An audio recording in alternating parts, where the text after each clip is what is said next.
సభలో ప్రత్యేకించి నేను ఈ విషయం చెప్పేసరికి ఆయన చాలా ఆనందించారు ప్రత్యేకంగా.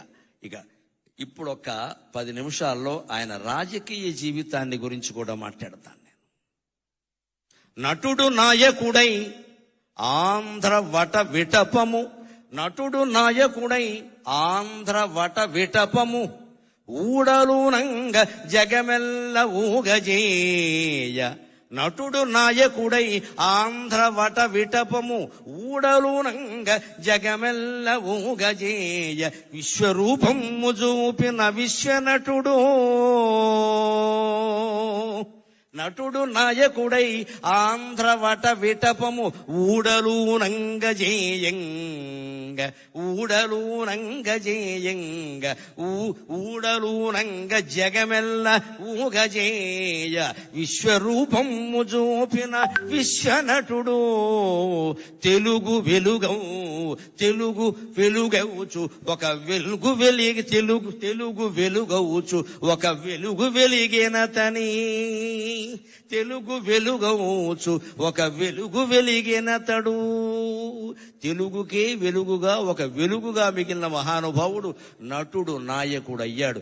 ఆ రోజు 83లో ఆయన రాజకీయ రంగ ప్రవేశం చేసి వెడుతుంటే ఒక సందర్భంలో నేను విన్నాను, నా కళ్ళతో చూడకపోయినా ఈయనకి ఇంత దీక్ష ఉంటుందా అనుకున్నాను.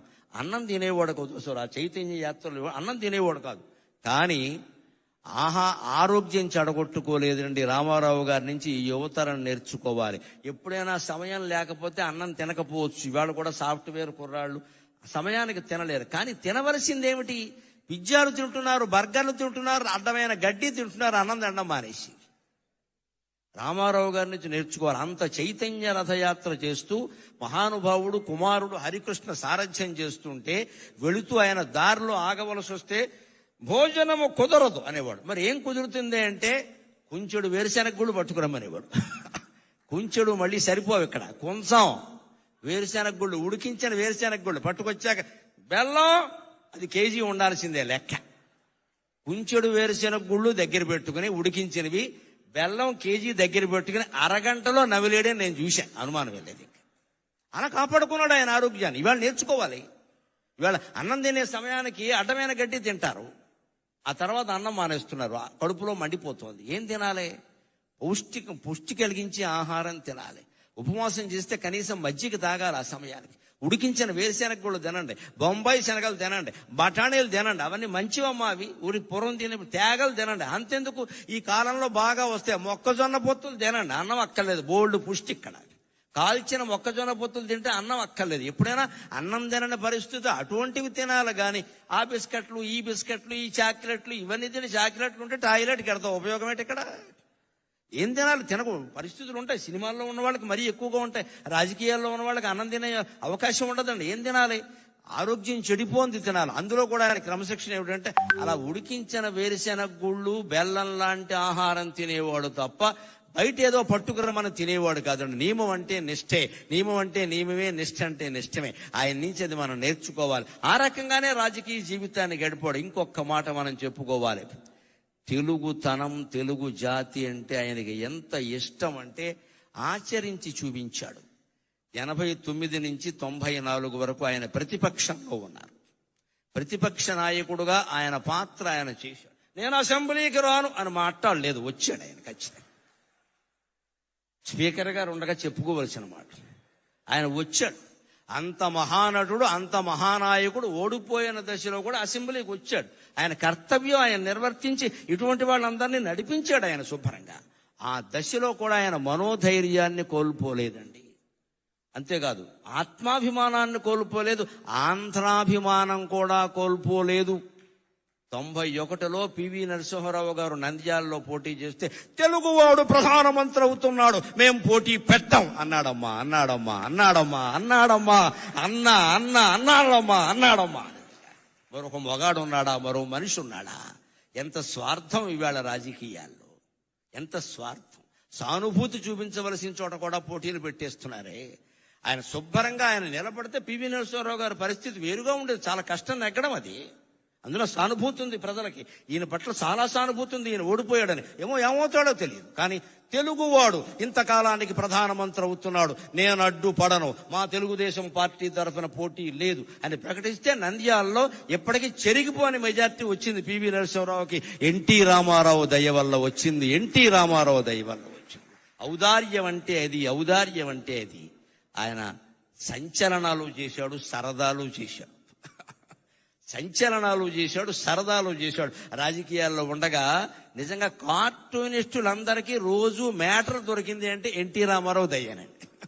ఏదో చలోక్తి విసిరేవాడు, ఏదో పని చేసేవాడు. అందులో ఆవేశమో ఆవేదనో ఏదో ఉండేది. దాని మీద వీళ్ళు జోక్ వేసుకునేవాళ్ళు. ఆయన దగ్గరికి వెళ్ళి ఎవరన్నా చూస్తే పోన్లేవయా వేసుకొని ఈ విధానికి వాడు బతుకుతాడు, లేకపోతే వాడు కార్టూన్ ఎవడో చూస్తాడనేవాడు తప్ప కక్షలు తీర్చుకునే, మీడియా మీద కక్ష తీర్చుకునే ప్రయత్నం రామారావు చేయలేదండి ఎప్పుడు కూడా. దాన్ని చాలా తేలిగ్గా, చాలా ఎన్ని కార్టూన్లు రామారావు గారి మీద వచ్చిన వ్యంగ్యమైన కార్టూన్లు మరి ఏ నాయకుడి మీద రాలేదండి. ఈనాడు శ్రీధర స్వతంత్రించి ఎంత సరదాగా వేసేవాడు, అవన్నీ సరదాగానే తీసుకున్నాడు ఆయన. అంతేకాదు ఇంకొక మాట చెప్పుకుని మనం సెలవు తీసుకుందాం. ఒక ప్రాంతీయ పార్టీ నాయకుడై ఉండి ఆంధ్రప్రదేశ్ అనే ఒకే ఒక రాష్ట్రానికి కొంతకాలం మాత్రమే ముఖ్యమంత్రిగా ఉండి నేషనల్ ఫ్రంట్ ఏర్పాటు చేసి కన్యాకుమారి నుంచి కాశ్మీర్ వరకు భారతదేశాన్ని ఏకం చేసి ప్రతిపక్షాల కూటమిని ఏర్పాటు చేసిన మహానుభావుడైన, సామాన్యమైన విషయం కాదు నేషనల్ ఫ్రంట్. పైగా ఇప్పుడు ప్రతిపక్షాలు కలుపుతున్న వాళ్ళు కూడా సాధించలేని విజయం ఆయన సాధించారు. అయ్యన్న పాత్రుడు గారికి నాకంటే బాగా తెలుసు ఈ విషయాలని. బీజేపీ కమ్యూనిస్టులు ఎప్పుడైనా కలుస్తారండి? అసలు సాధ్యమేనా అది? ఎవరైనా కలుస్తారు కానీ బీజేపీ కమ్యూనిస్టులు కలుస్తారా? ఉప్పు నిప్పులా ఉంటారు కదా, అటువంటి వాళ్ళందరినీ దేశం నాశనం అవుతోంది, మీరు కలవాలి, మీరు కలవాలి. ఇటు అద్వానీ వాజ్పేయిల్ని అటు కమ్యూనిస్టు నాయకుల్ని ఒప్పించి వీపీ సింగ్ ప్రభుత్వానికి మద్దతు సేకరించిన మహానుభావుడైన నిజం చెప్పాలంటే. అంటే ఎక్కడ ఇటువంటిది ఎవరు చేయగలుగుతారండి? లోపల నాకు పదవీకాంక్ష లేదు అన్నవాడు చేయగలుగుతాడు. నాకే కావాలి అంటే 30 మంది ఎంపీలను పెట్టి కూడా ప్రధానమంత్రులు అయిన వాళ్ళు ఉన్నారు. మనకు అనవసరం ఇప్పుడు చెప్పుకోవడం. కానీ ఆయనకి ఎంపీలు ఉన్నా సరే కాదు, అదొక నేషనల్ పార్టీ. వాళ్ళు అవనేంటి, మనం సహకారం చేద్దాం, దానికే ఉంది అని సహకరించిన మహానుభావుడు. చివరిగా మళ్ళీ పద్యంలోనే ఆయనకి నివాళి సమర్పించి నేను సెలవు తీసుకుంటా.